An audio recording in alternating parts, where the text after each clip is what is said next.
Let's move on to the next category. We're now looking at swinging. What are we talking about? Two-handed swings.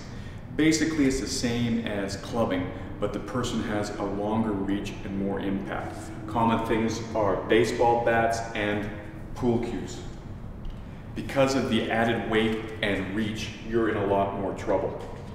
That's why we need to look at some specific defenses here. Now, statistically, they are not near as common as glassings, for example, but they're far, far more dangerous, and if you're not prepared for them, real serious consequences can arise.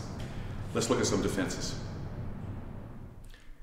Now we're talking about two-handed swings. As I mentioned, as the weapon gets longer and heavier, it becomes more dangerous, but it also takes more time and effort for the person to swing it effectively. So statistically, these attacks become less frequent, but they become more dangerous. In North America, the quintessential two-handed swing is the baseball bat swing. Batter up! As he winds up behind here, especially if he actually knows how to play baseball or hockey, he knows how to torque his hips, and boom, this is dangerous.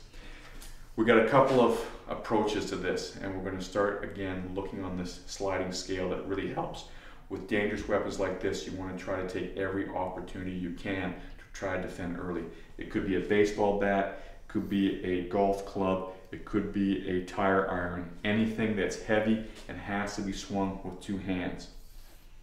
So just like in clubbing defenses, if I can defend early, that's the best time. As he winds up, freeze for that moment there, his hands and the weapon are the farthest thing away from me.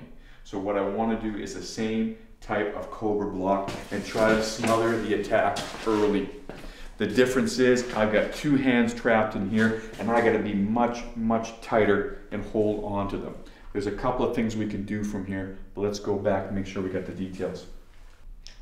All right, so the hardest part of this defense, and most of the other ones, is the idea that I have to get in on this guy. I have to get on the inside of the arc of this club. No matter what the club is, a short one, a long one, the most dangerous part of it is at the end.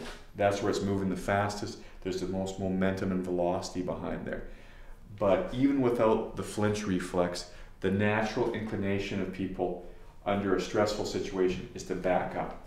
You can see how this is just suicide. I'm going right into the path of the fastest moving part. So conceptually, this is really simple.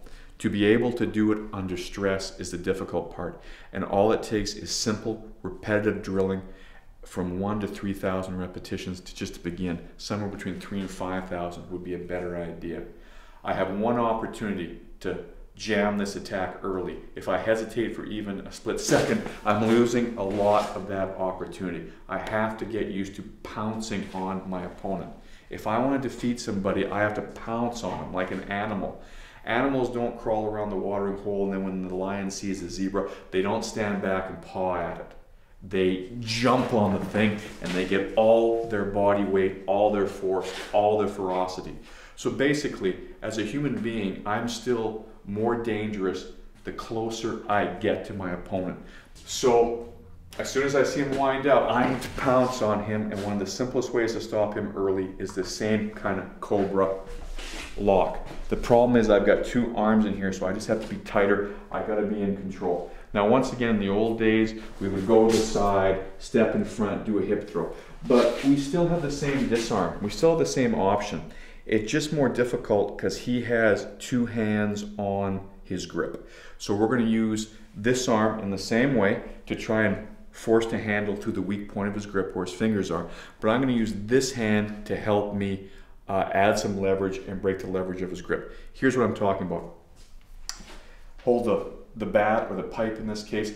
Pretend my arm's still over here. What I want to show you first is the action of my second arm. In this position, his hands are working together. They're in a naturally strong position. When I lace his arms, look what happens. It twists them in an unnatural action. So if he had just one hand on the bat, other hand, I would use the same disarm. Now in this case, can you see what I'm doing? I'm trying to bring